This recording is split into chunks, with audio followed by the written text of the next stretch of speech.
Okey, kita beralih kepada contoh yang keempat, muka surat 160. Kali ni soalan kamu ni tanpa melukis graf. Okey, tadi sebab kamu ada satakar test. So kita nak tengok titik kamu tu memuaskan atau tidak. Memuaskan, bukan memuaskan atau tidak, memuaskan lebih kecil, memuaskan sama dengan, ataupun memuaskan lebih besar. So kali ni tanpa graf, kamu diberi persamaan linear yang sama. Okey, maksud cikgu sama graf linear lah. Okey, persamaan linear. Dan tanpa melukis graf, dia suruh kamu tentukan 3 koordinat yang diberi. Okey, ini pun cikgu pilih juga. So 3 koordinat yang diberi, dia memuaskan atau tidak, sama dengan, lebih besar atau lebih kecil. Itu maksud dia.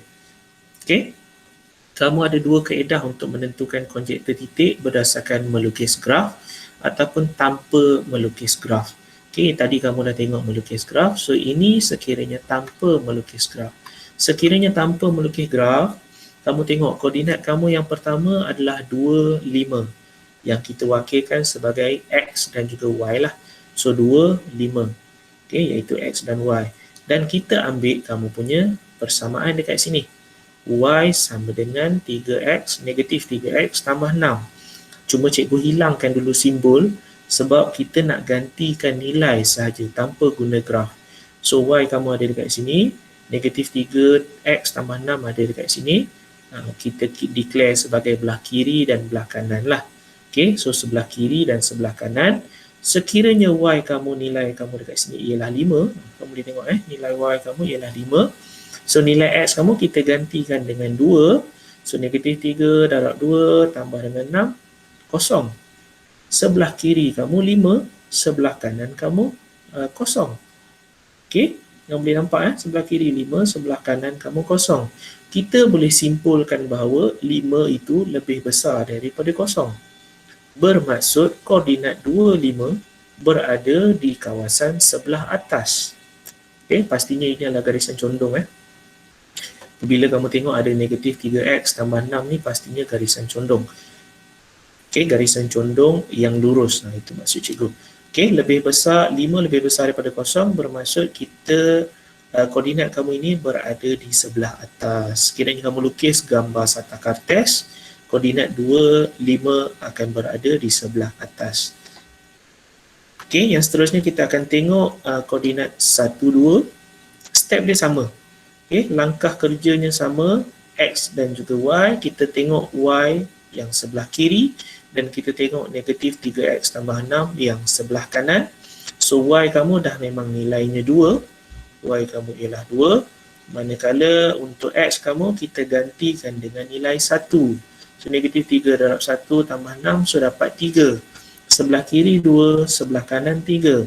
Kita boleh simpulkan bahawa 2 itu lebih kecil daripada 3.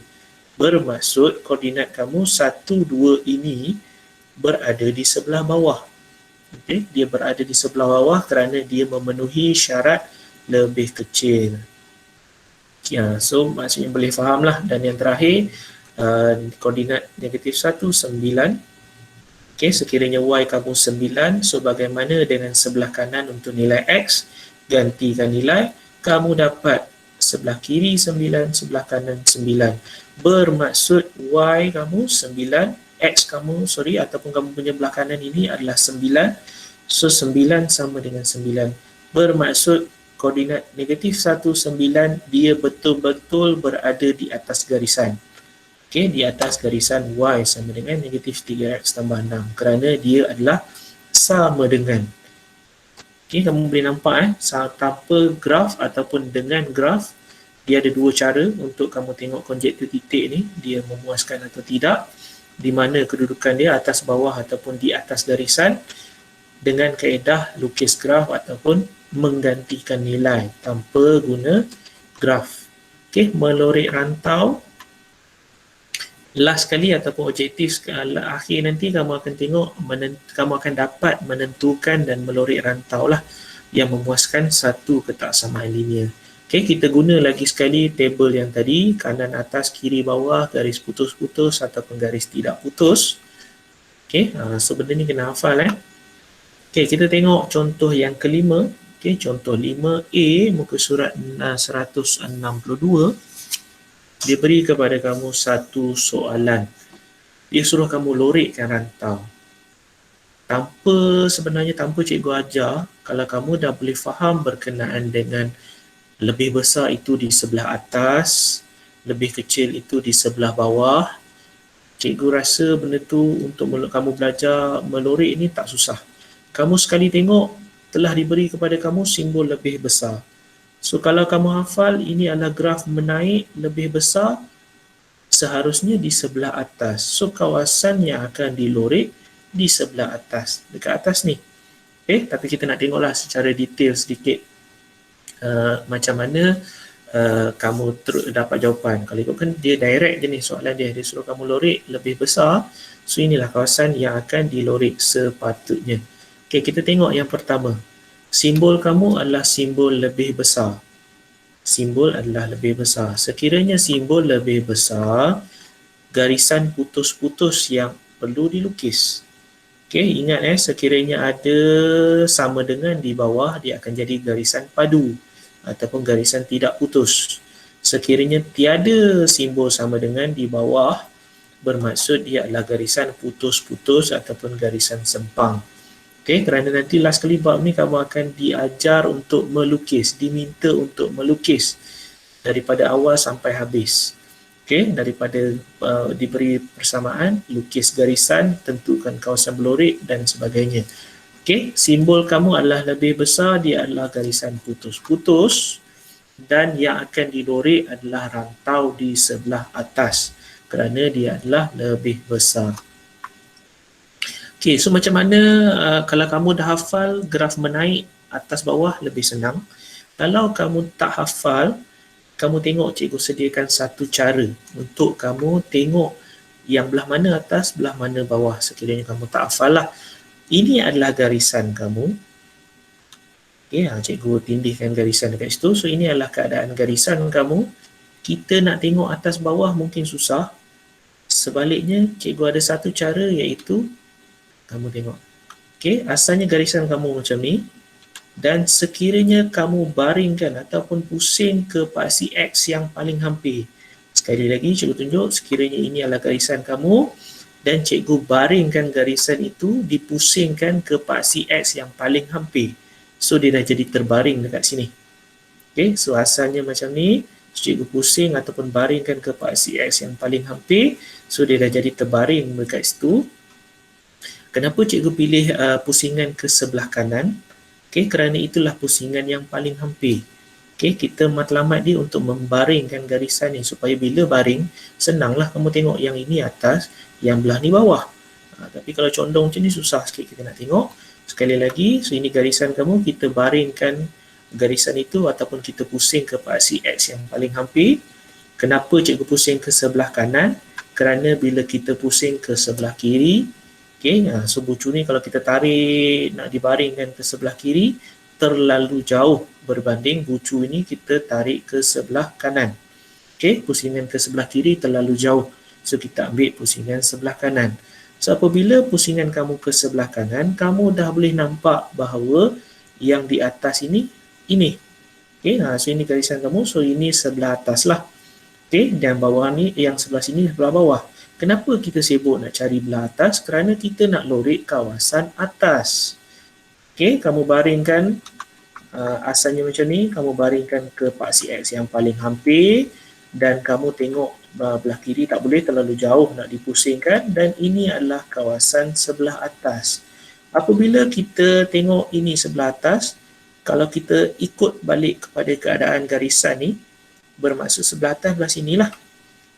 Sinilah kawasan kamu belah atas. So itu cara yang cikgu gunalah selama cikgu ajar bab ni. Sebab bab ni pun sebelum ni dah ada. Okay, cuma sebelum ni dia berada di bab yang kedua tingkatan 5 silibus KBSM.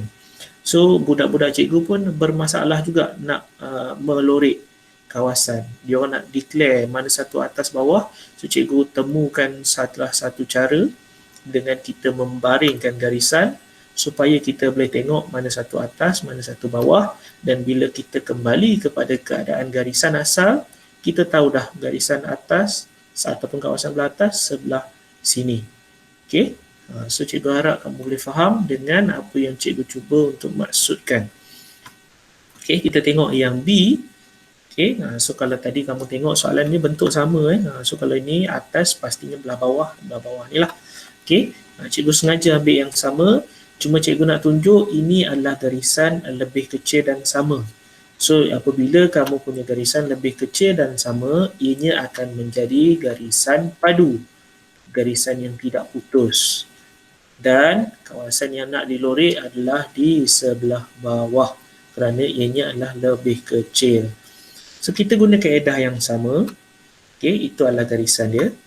Okey, dan kita akan pusingkan ataupun kita akan baringkan dia ke paksi X yang hampir, yang paling hampir. So sekali lagi kita akan pusingkan dia ke sebelah kanan. So dia dah jadi terbaring. Bila terbaring, senanglah kita nak tengok. Okey, pusingan sebelah kiri terlalu jauh. Sebelah bawah. So senang kita nak tengok belah bawah, duduk di bawah ni. Dan kalau kita tegakkan garisan itu kepada soalan asal, kita tegakkan ke soalan asal, kita dah boleh nampak di sebelah bawah belah mana.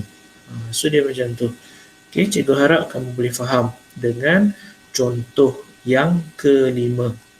Okay, masa mencemburui kita. Okay, so untuk 5C dan juga 5D, okay, kita habiskanlah contoh, alang-alang ada sikit lagi. Okey, berkenaan dengan 5C, muka surat 162, sekiranya simbol kamu macam ni. Okey, simbol kamu diberi lebih kecil. So, keadaan garisan kamu lebih senang kita nak tengok. So, lebih kecil, dia di sebelah bawah lah. Okey, keadaan garisan kamu adalah garisan putus-putus. Okey, so rantau bawah yang nak dilorek. So, yang ni tak perlu nak baring-baring dah dia sebab dia dah memang terbaring. Boleh nampak terus bawahnya di mana. Okey. Dan yang penghabisan untuk 5D, so ini adalah graf menurun, okay, kecurunan negatif, iaitu graf menurun. Okay, simbol kamu kita nak tengok lebih besar atau lebih kecil. So kalau ikutkan, kawasan yang akan dilorek adalah di sebelah atas. Sekali lagi, simbol kamu ialah lebih besar dan sama. Garisan padu yang akan dilukis ataupun telah pun diberi kepada kamu, dan yang akan dilorek adalah kawasan atas. Okey, tadi kamu tengok cikgu pusingkan ke sebelah kanan kerana sebelah kanan yang paling hampir. Kali ni kita nak tengok adakah dia masih setiap kali gambar garisan condong kamu nak kena pusing belah kanan? Tidak.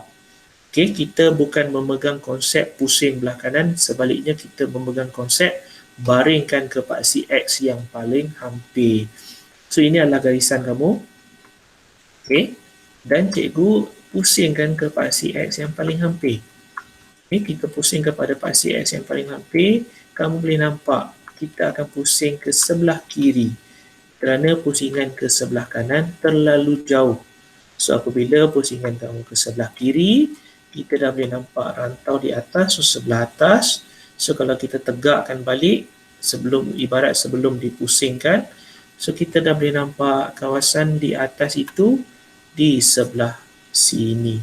Okay, yang bawah belah sini. Okay, itu cara untuk kamu tengok kawasan berlorek atas maupun bawah.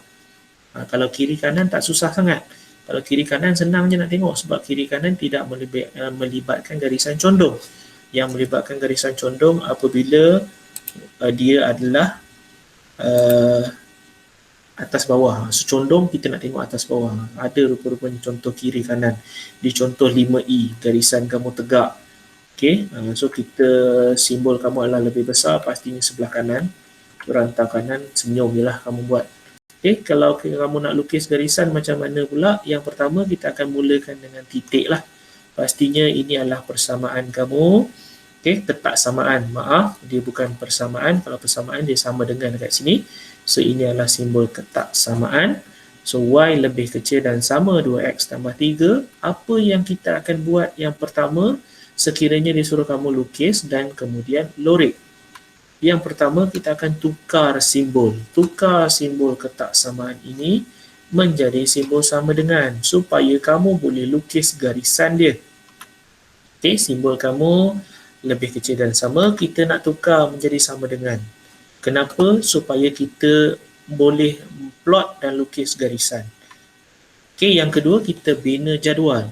So macam mana nak bina jadual? Dia berpandukan kepada kamu punya paksi X. So kalau satah kartes kamu cukup sekadar negatif 3 dan 3, so kita boleh je guna nilai tu.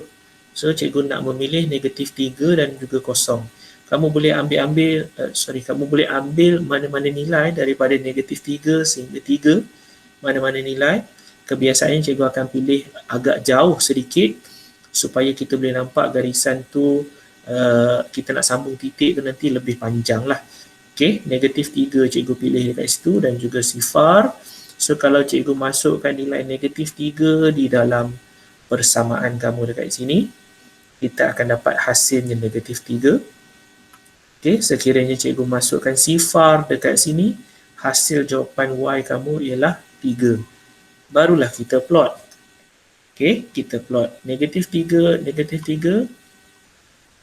Dia duduk di sini. Negatif 3, negatif 3. Keadaan titik kamu yang pertama. Dan yang kedua, iaitu sifar 3 ataupun kosong untuk paksi X, 3 pada paksi Y. Baru kamu boleh nampak lukisan yang kamu nak lukis tu, garisan yang kamu nak lukis. Okay, sebelum kamu lukis, kamu kena tengok kembali kamu punya simbol. Simbol yang asal adalah lebih kecil dan sama. So, apabila ada dan sama, bermaksud garisan padu yang akan dilukis. Okay, lukis garisan sempang atau garisan padu. So, garisan padu yang kita akan lukis. Macam mana cikgu tahu? Berdasarkan simbol ni. Okay, table yang cikgu dah tunjuk tadi. So, ini adalah simbol lebih kecil dan sama dan garisan padu yang akan dilukis. Sebab tu kamu lukis garisan padu. Dan kita nak tengok kawasan mana yang kita nak lorek. Okay, kalau ikutkan ini soalan kamu, kita akan lorek kawasan bawah lah. Jangan kamu tengok kiri. Kerana untuk ini kita akan ambil sebelah bawah. So, bawah berdasarkan lorekkan rantau, itulah garisan kamu di sebelah bawah menggunakan konsep baringkan garisan tadi. Okay, boleh nampak dengan mudah. Jadi, jangan lupa untuk like sebagai tanda anda memperoleh ilmu daripada tontonan ini. Tinggalkan komen untuk sebarang penambahbaikan dan seterusnya subscribe untuk tidak ketinggalan video-video yang baru. Sehingga kita berjumpa lagi. Assalamualaikum warahmatullahi wabarakatuh.